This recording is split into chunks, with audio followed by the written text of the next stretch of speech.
চব্বিশের গণঅভ্যুত্থানে সরকার পতনের পর বাংলাদেশ ভারতের দ্বিপাক্ষিক সম্পর্কে টানাপোড়েন চলছে।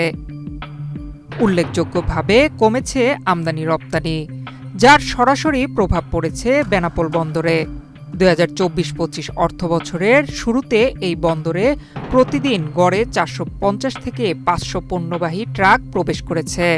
তবে চলতি অর্থবছরে ট্রাক প্রবেশ করেছে 300 থেকে 350।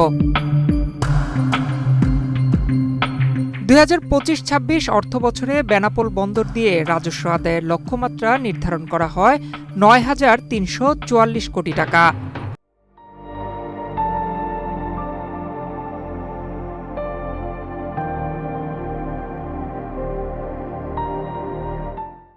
এর মধ্যে অর্থবছরের প্রথম 6 মাসে 4,133 কোটি টাকার রাজস্ব আদায়ের লক্ষ্যমাত্রা ঠিক করা হয়। তবে প্রথম 6 মাসে রাজস্ব আদায় করা হয়েছে 3,120 কোটি টাকা, অর্থাৎ 6 মাসেই রাজস্ব ঘাটতি দাঁড়িয়েছে 1,013 কোটি টাকা, যা আগের অর্থবছরের তুলনায় পরিস্থিতিতে আরও উদ্বেগজনক করে তুলেছে। এক মাসে আমাদের বেনাপোল স্থলবন্দর, বেনাপোল কাস্টমস হাউসে শত শত কোটি টাকার রাজস্ব ঘাটতি হয়েছে। তার বিশেষ কারণ বলে আমরা যেটা মনে করি সেটা হলো ভারত বাংলাদেশের যে বাণিজ্যিক একটা সুসম্পর্কের যে টানপোড়েন আছে, এটা মূল কারণ। আর এই স্থলবন্দরে কাস্টমস বা বেনাপোল স্থলবন্দরে ব্যবসায়ীদের অনেক হয়রানিমূলক অভিযোগ থাকে সবসময়, এটাও মূল কারণ। এসবের কারণে বিভিন্ন আমদানিকারক এই স্থলবন্দর বেনাপোল কাস্টম থেকে মুখ ফিরিয়ে নিয়েছে।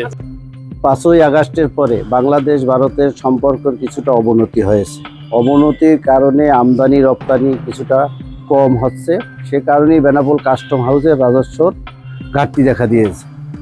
বেনাপোল স্থল বন্দরের তথ্য অনুযায়ী 2025 সালে এ বন্দর দিয়ে 18,63,000 মেট্রিক টন পণ্য আমদানি হয়েছে। এর মধ্যে গত বছরের প্রথম 6 মাস আমদানি হয়েছে 10,15,512 মেট্রিক টন। অপরদিকে শেষ 6 মাস আমদানি নেমে এসেছে 8,47,907 মেট্রিক টনে। অর্থাৎ বছরের প্রথম 6 মাসের তুলনায় শেষ 6 মাসে আমদানি কমেছে 1,66,609 মেট্রিক টন পণ্য।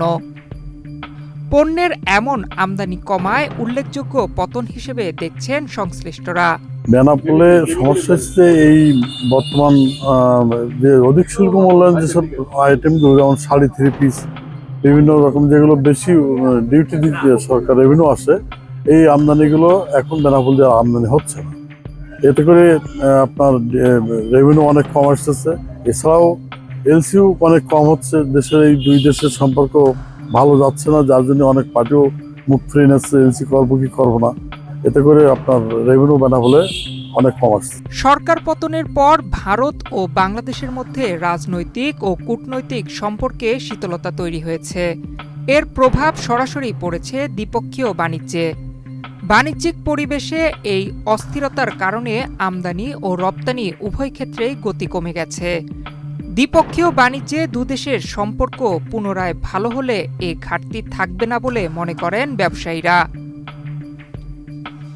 বেনাপোল স্থল বন্দরের মাধ্যমে ভারতীয় পণ্য যে পরিমাণ আমদানি হয়, বর্তমান প্রেক্ষাপটে ভারত বাংলাদেশ দুই সরকারের মাধ্যমে সম্পর্কের টানাপোড়েনের কারণে আমদানির পরিমাণ অনেক কমে গেছে, যার পরিপ্রেক্ষিতে রাজস্বের মোটা অঙ্কের টাকা ঘাটতি দুই দেশের সাথে উন্নতি হলে যে রাজস্ব ঘাটতি, এটা কেটে যাবে।